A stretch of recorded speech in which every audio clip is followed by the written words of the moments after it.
Conclusion paragraphs often get the least amount of attention because we're rushing to finish something and just get it over with. But they actually are some of the most important pieces of your essay because it's the last thing the reader reads. And so you have the greatest opportunity to leave the most impact. So you have to make this conclusion impactful, especially because you're talking about controversial issues. What do you want your reader to walk away remembering? That isn't going to be your introduction. It's not going to be your media analysis. It's not going to be your article comparison and contrast paragraph. It's going to be the conclusion. So it's important that you really, really think about all of the implications of your issue and both sides of the issue. So answer these questions before you write your body, your conclusion paragraph. Why is the amendment you chose so important for this country? What would the country look like without this amendment?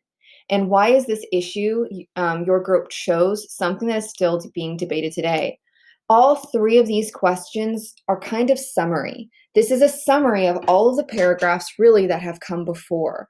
But it's necessary that you answer each of these questions individually.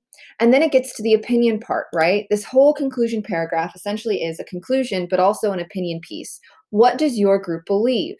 So then answer very simply in one sentence. My group believes that, abortion should be outlawed.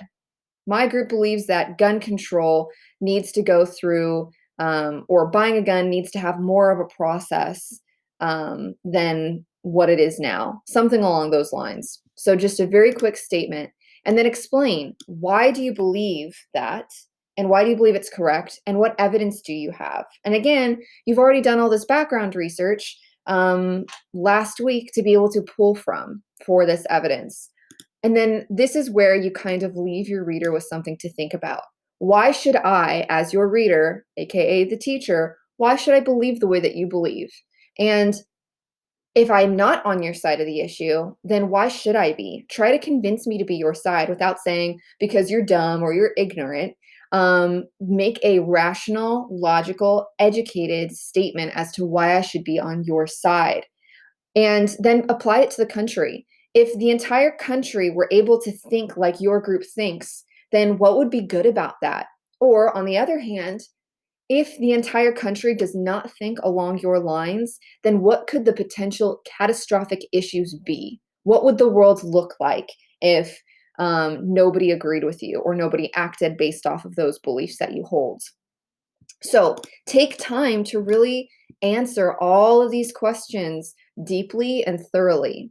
And then, because you've essentially already answered these questions, what you're going to do is you're going to copy and paste all of them in order into this box. And that essentially is your conclusion paragraph.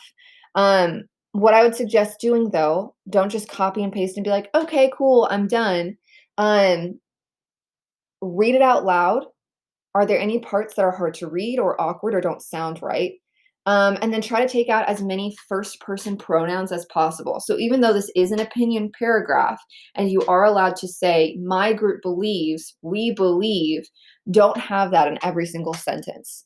And make sure you edit it for grammar. So put it through Grammarly and make sure that it does have an impact. If you find a quote that really said by somebody who is a powerhouse of the issue, then you can put that quote in as well.